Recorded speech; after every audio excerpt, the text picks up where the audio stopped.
एक बार भगवान श्याम सुंदर वंशी वादन कर रहे थे। अभी नई नई वंशी सीखी थी टोंक से। टोंक नाम का एक यादव था, बहुत सुंदर वंशी बजाता था। तो एक बार टोंक अपने मस्ती में ही वंशी बजा रहा था, तो भगवान श्याम सुंदर ने कहा, टोंक हमें भी वंशी बजाना सिखा देना। तो टोंक ने थोड़ा व्यंग किया, बोले सिखाया उसको जाता है जो चेला बनता है। चेला बनेगा तू मेरा? भगवान बोले बन जाते हैं चेला, मान ले कि मैं तेरा चेला हूं। बोले ऐसे नहीं, चेला अगर हो तो गुरु की पूजा करो पहले। भगवान ने कहा ठीक है पूजा कर लेते हैं। तो ढेर सारे पुष्प फल इत्यादि जमा करके ले आए और टोंक को बिठा करके उसकी पूजा कर रहे थे। चंदन लगाया, उसी फूल को रगड़ करके उसका जो लालिमा निकली ना, उसी से चंदन निकाल लगा दिया उस पे उन्होंने। और जब पूजा कर रहे थे तभी उधर से मधुमंगल आ गया। बोले क्या कर रहा है? बोले इनको गुरु बनाया है। बोले हम ब्राह्मण मर गए थे क्या जो इसको गुरु बना लिया यादव को? अरे हम ही गुरु बना लिया होता। तो भगवान ने मुस्कुरा के कहा तुझे वंशी बजानी नहीं आती ना? अरे ये वंशी बजाता है। देख टोंक, मैंने तुझे गुरु भी बना लिया, तेरी पूजा भी कर ली, अब तो सिखा दे। तो श्याम सुंदर के हाथ में उसने वंशी दिया और दे करके उसने कहा कि पहले सरस्वती को प्रणाम करो। तो भगवान ने दोनों हाथ जोड़े और सरस्वती जी को प्रणाम किया। हे सरस्वती मां प्रणाम। अब टोंक ने कहा कि सरस्वती मां से प्रार्थना करो कि इस वंशी में आकर के विराज जाए। अच्छा, जैसे ही भगवान ने कहा हे सरस्वती मां, तो सरस्वती जी के तो कान खड़े हो गए, तुरंत सावधान हो गई। और जैसे कहा भगवान ने कि मैं आपको प्रणाम करता हूं, तो सरस्वती ने भी प्रणाम कर लिया इनको। सरस्वती ने कहा, जैसे कहा हे सरस्वती मां, तो सरस्वती मां बोली आदेश करिए प्रभु। इधर टोंक ने कह दिया कि कह दो सरस्वती मां से किस वंशी में आकर के विराज जाए। तो भगवान ने भी कहा कि हे सरस्वती मां, इस वंशी में आकर के विराज जाइए। और इनको तो सरस्वती मां को लगा मेरे आदेश है मेरे लिए, सो आई और वंशी में आकर के विराज गई। पहली बार कन्हैया ने वंशी बजाई। पहले सीखा भी नहीं था, बस खाली बता दिया कि ऐसे हाथ में रखो और ऐसे बजाना है। और जब बजाने लगे ना, और वो वंशी के वादन को सुनने के लिए उस संगीत का रस इतना मधुर था, इतना मधुर था कि इसे सुनने के लिए देवलोक से देवता भी आ गए और आकाश मार्ग में उन्हें सुन रहे थे। देखो जी, सबका संगीत भी अलग अलग होता है। भारतवर्ष में भी देखना, सारे भाषाओं के संगीत अलग अलग। अंग्रेजी संगीत अलग, हिंदी संगीत अलग, शास्त्रीय संगीत अलग। और कहा जाता है गंधर्वों के संगीत के आगे मनुष्य लोग का संगीत फीका है, कुछ नहीं अच्छा लगता। और गंधर्वों के संगीत से ऊंचा है देवताओं का संगीत। लेकिन भगवान जब बंसी बजा रहे थे तो देवलोक के देवताओं को लगा कि हमारे यहाँ तो इतना बढ़िया संगीत है ही नहीं, जितना सुंदर स्वर। हमारे यहाँ का संगीत तो फीका लग रहा है, हमारे संगीत से बहुत ऊंचा संगीत है इनका। क्यों न हो साहब, ये ब्रह्म के द्वारा बजाया हुआ संगीत था जो देवताओं से बहुत ऊपर है। इंद्र से रहा नहीं गया, उसने मृदंग उठा लिया और वही मृदंग पर थाप बजाने लगा। गंधर्व बीच बीच में तान छिड़ने लगे, अप्सराएं नृत्य करने लगे। इधर एक मयूर भी आवाज सुनी उसने, और वो भी पहुंच गया श्याम सुंदर के पास जहां वंशी बजा रहे थे। और वो भी सद्बुद्ध खो करके, कहा जाता है कि मोर तभी नाचता है जब घन होता है, लेकिन यहाँ घन श्याम को देख करके वो मयूर नृत्य कर रहा था, क्योंकि घनश्याम बजा रहे थे और बंसी का स्वर भी निकल रहा था। भगवान आनंद में विभोर होकर के बंसी बजाते चले जा रहे हैं। त्रैलोक्य के कानों में जब ये बंसी के स्वर पड़ रहे हैं तो उन्हें लगा कि इससे बढ़ा रस कहीं हो ही नहीं सकता। जो समाधि में डूबे हुए थे योगी बड़े बड़े, वो समाधि का त्याग करके उस संगीत का आनंद लेने लगे। कि जो ब्रह्मांड है इसके आगे। अच्छा, अब क्या हुआ, इधर जो श्याम सुंदर वंशी बजा रहे थे, मयूर नृत्य कर रहा था, संध्या हो गई। अच्छा, इनकी एक आदत होती है पक्षियों की, ये दिन भर भी कहीं भी रहें लेकिन संध्या होते ही अपनी कुटी पर पहुंच जाएंगे, इनका जो घोंसला होता है। तो संध्या के संकेत जैसे ही मयूर को लगा, वो चल पड़ा अपने कुटी की ओर। और ये बरसाने का मयूर था, ये मोर था वो बरसाना का था। अब भगवान ने देखा कि ये हमारे साथ रहा है, तो चलो इसको हम भी पहुंचा देते। तो वृंदावन से भगवान चलते चलते उस मोर के पीछे बरसाना आ गया।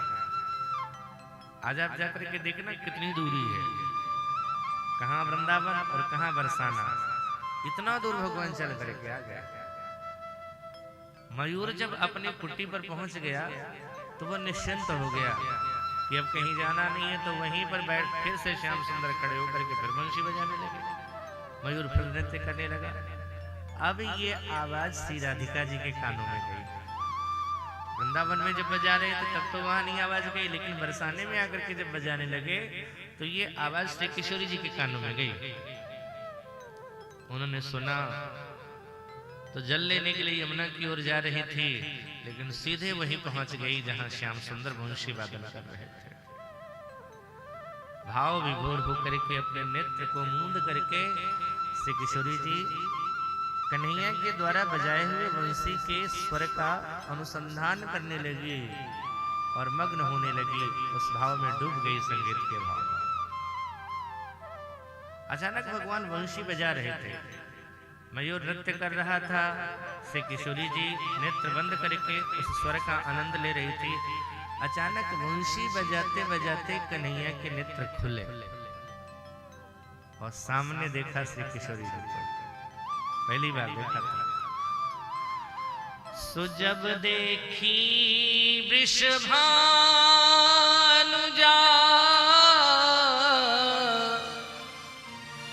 हिय में उठी कुहुक और वंशी रह गई हाथ में, फिर ना डाली फूंक। बजाते बजाते अचानक श्याम सुंदर के नेत्र खुले और सामने देखा किशोरी जी को, बस देखा सो देखते ही रहे। अच्छा, वंशी में अब स्वर भरना है ये भी भूल गए, फूंक डालनी ये भी भूल गए, बस हाथ में ऐसे पकड़े रह गए वंशी को और टकटकी लगा के देखते रहे। अब श्री किशोरी जी ने देखा कि स्वर तो आ नहीं रहा, तब उनके नेत्र खुले और जब नेत्र खुले तो देख रहे हैं कन्हैया एकदम टकटकी लगा करके देखे जा रहे, तो शर्मा गई और भूल गई कि मटका सिर पे है। उन्होंने घूंघट खींच लिया, तो घूंघट खींचते ही मटका गिर गया। अब भगवान भी ठहाका लगा करके हंसने लगे। सो किशोरी जी वहां से चली गई। अब जाते हुए श्री किशोरी जी का दर्शन कर किया कन्हैया ने। अब मयूर को देखा तो मयूर अपनी गर्दन तिरछी करके गर्दन हिला रहा था, मानो भगवान से पूछ रहा था कि क्या हुआ, क्या कर रहे थे। भगवान भी मुस्कुराने लगे और मयूर के पास पहुंचे तो देखा कि मयूर नाच रहा था, तो नाचते नाचते उसका पंख गिर गया था। भगवान ने उस पंख को उठा लिया। भैया, लीला की दृष्टि से इस लीला जगत में तुमने मुझे किशोरी जी से मिलाया है। आज अगर मैं तेरे साथ यहाँ नहीं आता तो किशोरी जी से भेंट न होती। तुमने मुझे मिलवाया है और जो हमें किशोरी जी से मिला दे वो तो मेरे लिए सिरोधारी करने समान है। तो तेरा ये पक्ष इस प्रतीक के रूप में अपने मस्तक पर लगा करके रखूंगा कि तूने ही हमें किशोरी जी से मिला दिया है। और एक भक्ति संत का भाव यह भी है कि भगवान ने मोर का पंख इसलिए धारण किया कि मोर निष्कामी है, और जो निष्काम होता है भगवान उसे सिर पर सजा करके रखते हैं। राम जी के भी माथे पर मोर का मुकुट आया है, मोर का पंख लगा है। कन्हैया सदैव पहनते थे, राम जी ने एक बार पहना, नहीं तो वैसे भगवान कौवे का पंख धारण करते थे। काक पक्षधारी है ये, कागुशुंडी के पक्ष को धारण करते थे, लेकिन एक बार भगवान ने मयूर के पंख को धारण किया है। कहाँ? बगिया में, जहां से किशोरी जी से, वहां भी जब किशोरी जी से दर्शन हुआ है ना, तो वहां भी भगवान के माथे पर मोर का पंख ही है। वो कहां से आया मोर का पंख? जब पुष्पों का चयन करने के लिए गए तो वहां पर तुलसी बाबा क्या लिखते हैं राम जी के लिए?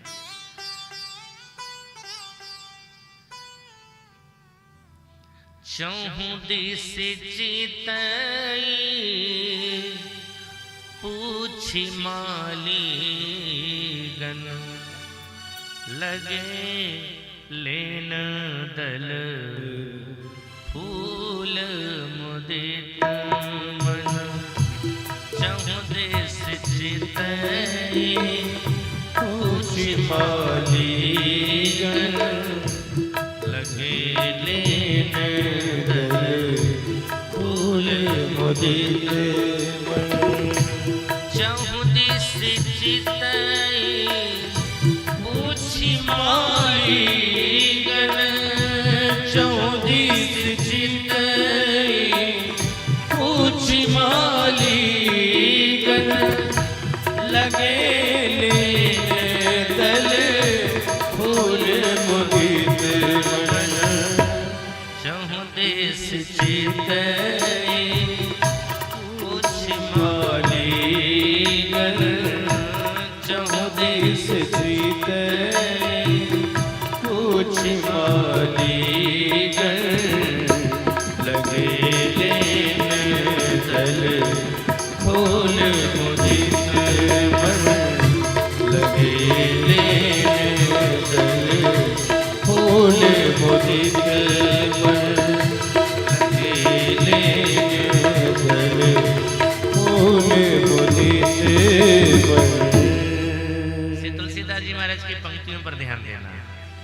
बाबा क्या लिखते हैं? लगे लेन, लेने लगे, तोड़ने लगे ऐसा नहीं लिखा, उतारने लगे ऐसा भी नहीं लिखा। क्या लिखा? लेने लगे। अच्छा, लेता कोई कब है? जब कोई देगा तभी तो लेगा। तो क्या राम जी को कोई फूल उतार उतार करके दे रहा था? राम जी जब पुष्प के वृक्षों के पास गए, मालियों से अनुमति लेने के बाद, तो उन वृक्षों को लगा कि मेरा सौभाग्य है। बड़े बड़े अमलात्मा, विमलात्मा, दिव्यात्मा, महात्मा इन तक पहुंचना चाहते हैं। कितने यत्न, तपश्चर्या, आराधना, व्रत, अनुष्ठान करते हैं, फिर भी नहीं पहुंच पाते। निगम भी इनका अंत नहीं पा पाता है, शंभु भी इनको पकड़ नहीं पाते हैं। जिनके पीछे पूरा ब्रह्मांड है, फिर भी नहीं पकड़ में आते हैं, वो प्रभु हमारे पास चल करके आए। इससे बढ़कर के और सौभाग्य क्या होगा?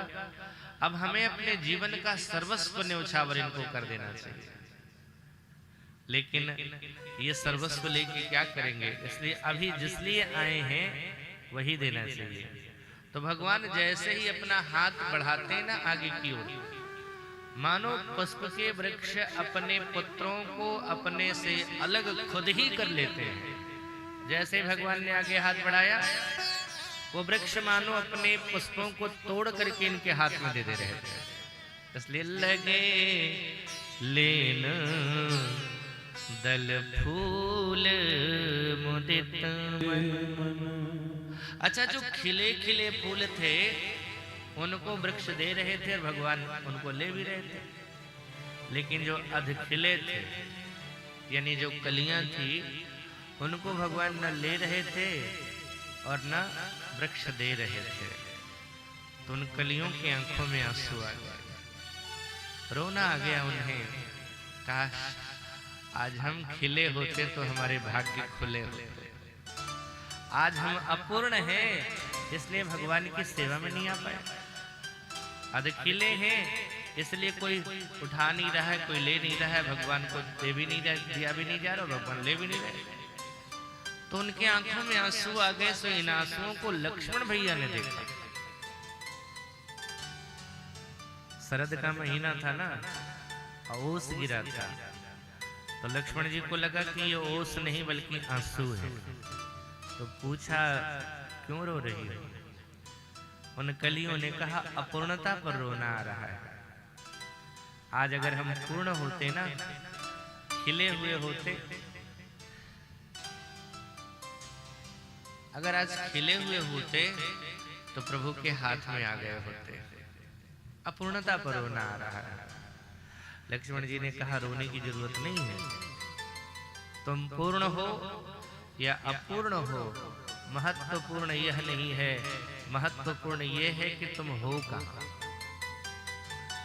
भक्ति की बगिया में हो, और भक्ति की बगिया में आ जाना यही सबसे बड़ी पूर्णता है। इससे बढ़कर के कोई पूर्णता नहीं।